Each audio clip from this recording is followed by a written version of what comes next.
Eh bien, bienvenue dans ce guide du débutant numéro 1 qui va traiter essentiellement de l'installation et de la mise en station d'une monture équatoriale. Eh bien, ces opérations sont très importantes et elles se réalisent à chaque fois que l'on est en nomade, bien entendu, pour démarrer soit une observation visuelle, soit pour faire de la photo. Bon, il faut d'abord poser le trépied, diriger le pied vers le nord, faire les niveaux, préparer sa monture, faire l'équilibrage, vérifier la collimation, ou bien la faire l'alignement du tube et du ou des chercheurs, et réglage de la polaire. Ça consiste à faire ce qu'on appelle une mise en station. Cette image se passe de commentaires, chacun aura compris. Alors voici les outils que j'utilise, qui ne sont pas obligatoires, mais je les cite. Une boussole, bien entendu, des niveaux à bulles, ici on en a 2 sur cette représentation-là, et puis de la ficelle et un fil à plomb qui vont nous être utiles pour bien mettre la station bien au nord. Alors vous voyez sur cette diapo à quoi sert la fameuse ficelle jaune que l'on met sur le pied qui est dirigé vers le nord avec l'indication qu'il y a en général sur le pied de la monture. On tire cette ficelle-là et on pose la boussole sur la ficelle de façon à ce que l'aiguille et la ficelle finalement correspondent bien. C'est la première étape donc de la détection du nord, mais vous verrez, c'est pas suffisant. Alors on voit mieux un peu sur cette image à quoi correspond cet alignement ficelle et aiguille de la boussole.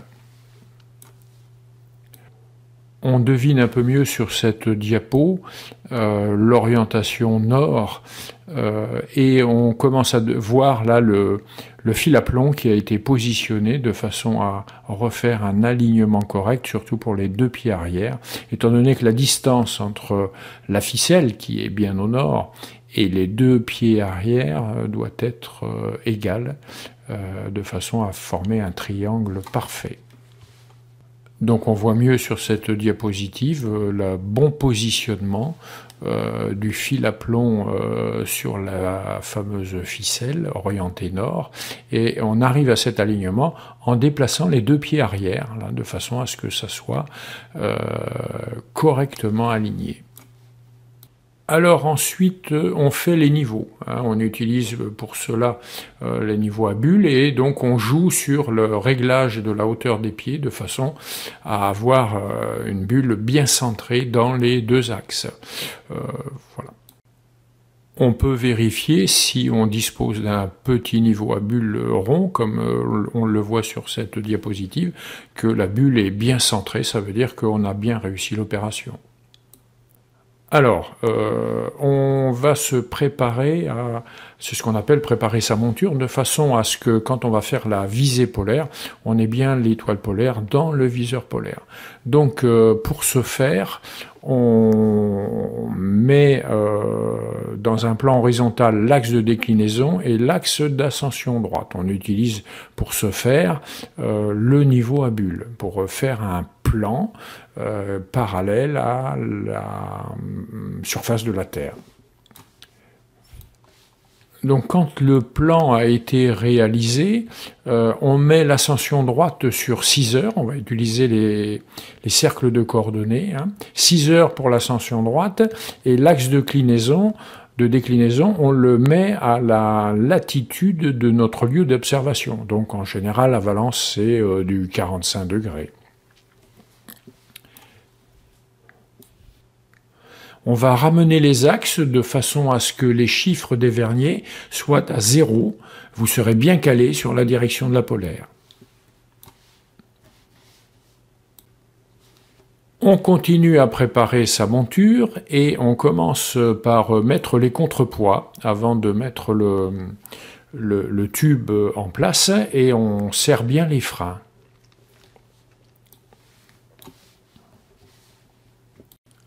On installe ensuite sur sa monture tout ce qui doit être installé, chercheur, oculaire, tout ce qui va être utile dans la première observation.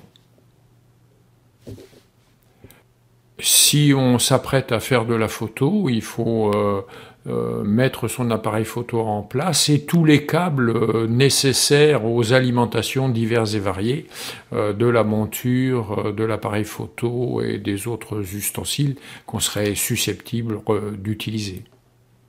Ensuite, on positionne la monture de façon à ce que l'ascension droite et le tube fassent également un plan, comme tout à l'heure, hein, pour le réglage de la préparation à la visée polaire.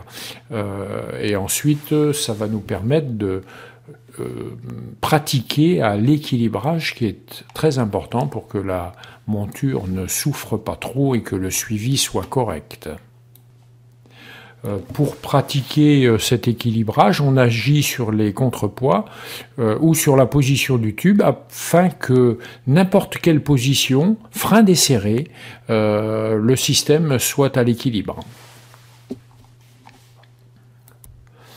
Alors la collimation, c'est une opération très importante pour faire un très bon visuel ou bien pour faire de la photo. Elle est indispensable. En quoi consiste la collimation? Eh bien, c'est régler l'optique d'un télescope de Newton. Pour obtenir de belles images avec un télescope de type Newton, il est important de veiller au bon alignement de ces éléments optiques. Voici comment réaliser ce réglage qu'on appelle la collimation. On va passer rapidement sur ce sujet-là, puisqu'il y a un guide de débutant numéro 3, je crois, qui sera spécialement dédié à cette opération. Donc voici en coupe la constitution d'un Newton. On a donc un miroir primaire qui est au fond du tube. La lumière rentrant va être réfléchie et va être concentrée sur le miroir secondaire qui lui va renvoyer toute l'image dans l'oculaire. Alors il faut que tous ces axes-là, que ça soit mécanique et optique, soit rigoureusement bien calé, sinon l'image sera déformée. La collimation consiste à faire tous ces réglages de façon à avoir des axes optiques et mécaniques complètement confondus. Donc on ne parlera dans ces prochains sujets sur la collimation que de télescopes de type Newton. On ne peut pas passer en revue tous les instruments qui existent. Et donc il existe un certain nombre d'outils que l'on va voir sur la diapo précédente qui nous permettent d'effectuer cette opération correctement.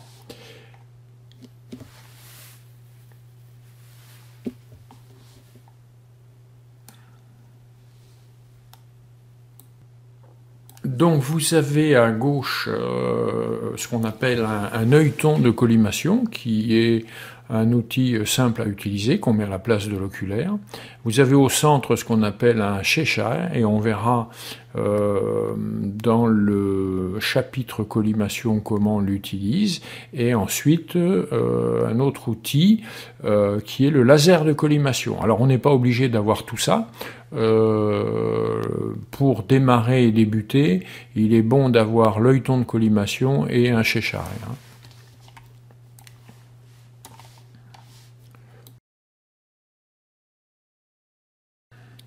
Voici sur un Newton les vis qui vont nous permettre de faire l'alignement du miroir secondaire. On agit sur les 3 vis que l'on voit ici en tête finalement de télescope, sur l'araignée.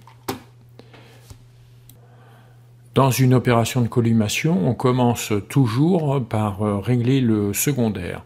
Et là, on voit une image qui nous permet de voir ce qu'on voit dans l'oculaire ou l'œilleton de collimation quand on a un Newton décollimaté. Voici sur cette diapositive le Newton correctement collimaté. On voit bien que tout ce qui est cercle, finalement, tous les cercles sont centrés au même endroit et on voit à la fois le miroir secondaire et le miroir primaire.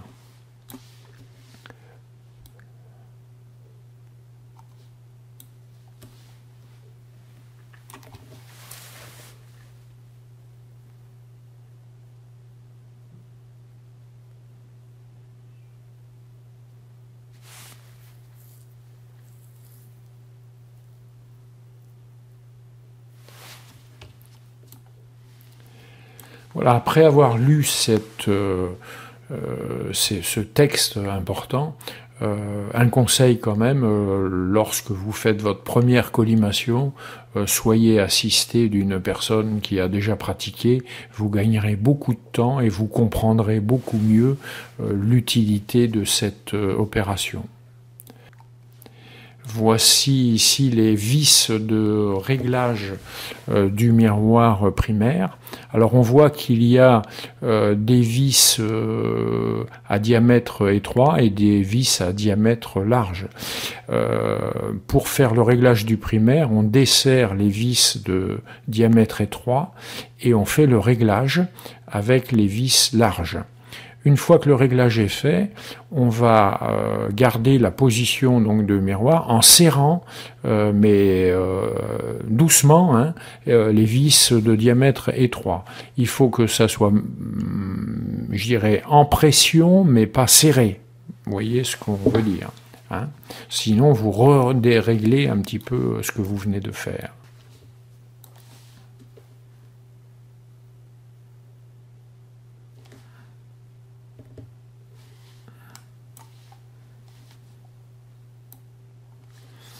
Alors voilà ce que l'on voit quand on utilise un Cheshire. Et la collimation est bien faite à partir du moment où les deux croix, il y en a une qui est très nette, qui est finalement la croix liée à l'araignée du tube, et l'autre qui est floue, qui est la croix du Cheshire. Ces deux croix-là doivent avoir un centre qui doit être le même. Si c'est décentré, votre collimation n'est pas bonne. Et ensuite, tout est parfait à partir du moment où le bord du miroir secondaire est bien centré dans le Cheshire. Vous voyez donc l'ensemble de votre miroir primaire et tout doit être aligné, les croix et le fameux œilleton du miroir primaire avec le centre de ces croix-là. Quand vous avez réussi à faire ça, vous êtes bien collimaté. Quand on utilise un laser, eh bien, le jeu consiste, on met le laser à la place de l'oculaire, hein, et le jeu consiste, quand on règle le secondaire, à avoir le petit faisceau laser qui vient se confondre, se mettre au centre de l'œilleton que l'on voit sur le miroir primaire. Et à ce moment-là, vous utilisez les fameuses vis de réglage que l'on voit là, de façon à bouger ce point rouge du laser là, pour venir le mettre exactement au milieu de cette cible en fait. Et à ce moment-là, votre secondaire est bien réglé. Et vous pouvez passer au réglage du primaire. Alors une étape importante après la collimation, c'est l'alignement du tube et du chercheur. Pour ce faire, vous allez viser un poteau qui est assez loin, vous en approchez au chercheur, ensuite avec le tube et l'oculaire, vous allez essayer de viser le sommet de ce poteau, par exemple, et une fois que vous êtes bien centré dans votre tube, vous allez régler votre chercheur pour revenir voir également dans votre chercheur le sommet de ce poteau-là. Quand vous voyez le sommet dans les deux, eh bien vous pouvez dire que, dans l'oculaire et dans le chercheur, vous pouvez dire que vous venez de faire l'alignement de vos chercheurs. Alors là, c'est la dernière étape de la mise en station. Mais cette étape-là se fait finalement de nuit, quand la nuit commence à tomber et qu'on devine la polaire dans le ciel. Tous les autres réglages doivent se faire de jour. Et donc pour régler la polaire, il faut mettre le tube à l'horizontale de façon à dégager le fameux trou que l'on voit là dans la monture juste au-dessus du cercle de déclinaison.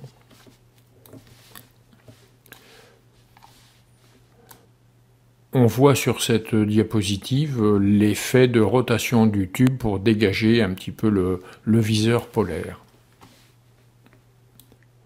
Alors voici deux outils importants quand on dispose d'une Skywatcher Q5 et qui permettent d'avancer correctement dans la visée de la polaire. Il y a à gauche un œilleton coudé là qui permet d'éviter de se tordre le dos pour aller regarder dans le viseur polaire, et l'autre c'est un éclairage qui permet d'éclairer la cible quand il fait nuit, de façon à pouvoir bien distinguer les graduations de la cible qu'il y a dans le viseur polaire et l'étoile polaire pour la mettre bien à l'heure. Voici ces deux objets positionnés sur notre monture en attendant la tombée de la nuit pour faire notre fameuse opération du calage de l'étoile polaire. Alors voici ce qu'on voit dans notre viseur polaire d'une Skywatcher EQ5 ou EQ6. Ces viseurs sont différents d'une marque de télescope à une autre, de monture à une autre. Donc là, on va s'intéresser à celle-ci. Alors, il existe plusieurs types d'outils pour connaître finalement la position de la polaire au moment où on est en train de faire ce réglage.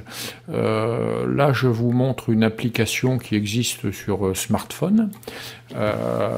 Et la petite croix jaune désigne à l'heure et à l'endroit où on est la position de la polaire par rapport au centre de rotation de la Terre. Le centre de rotation, c'est le milieu de la croix, là, et l'étoile polaire va tourner toute la nuit autour de ce centre de rotation-là.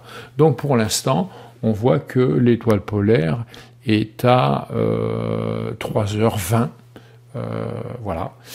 Et donc on va régler maintenant dans notre viseur polaire l'étoile juste à cette heure-là, conformément à au réticule que l'on a dans le viseur polaire.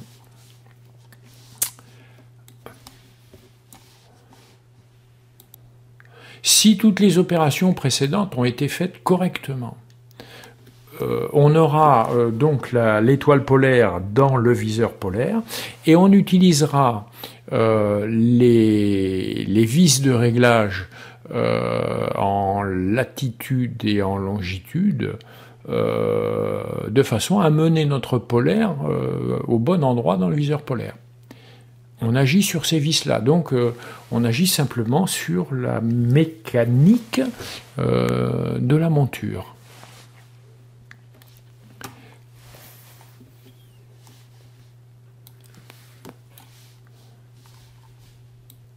Et bien voilà, ceci met fin à ce premier module du débutant.